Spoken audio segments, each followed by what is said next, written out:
Hello，歡迎大家嚟到 Donato 10月份金牛座嘅感情占卜。如果你需要一個針對翻你個人同埋詳盡啲嘅占卜，可以透過左上角嘅聯絡方法同我預約做個占卜嘅。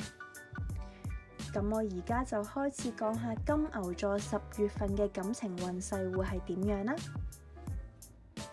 有啲金牛座最近可能會識到一個令到你好心動嘅對象。啱啱開始嗰陣，你哋嘅互動好順利，好似一個 party 咁樣，好熱鬧同埋好甜蜜嘅。而且對方好識得講嘅，亦都好似完全知道要點去到滿足你嘅期望。但係去到月中，你可能會開始諗呢段關係係咪真係有將來呢？你會覺得氣氛好似有啲唔同咗，佢嘅態度冇以前咁主動，甚至講嘅嘢同佢實際嘅行為係有出入嘅。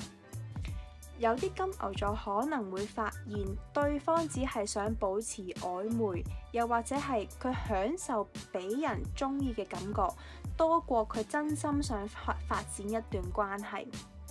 咁而去到月尾，呢段關係亦都可能會出現一啲令到你失望嘅嘢啊。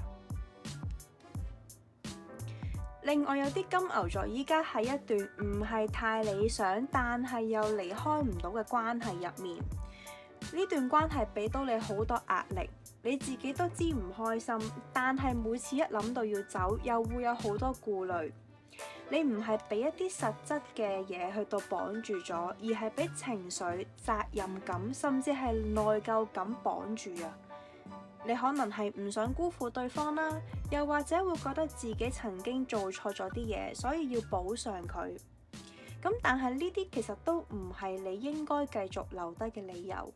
如果你真係已經唔再中意對方，又覺得每日好似係消耗緊自己嘅能量，你應該要勇敢啲同對方講，因為你拖得越耐，傷害只係會越深，對大家都係冇好處㗎。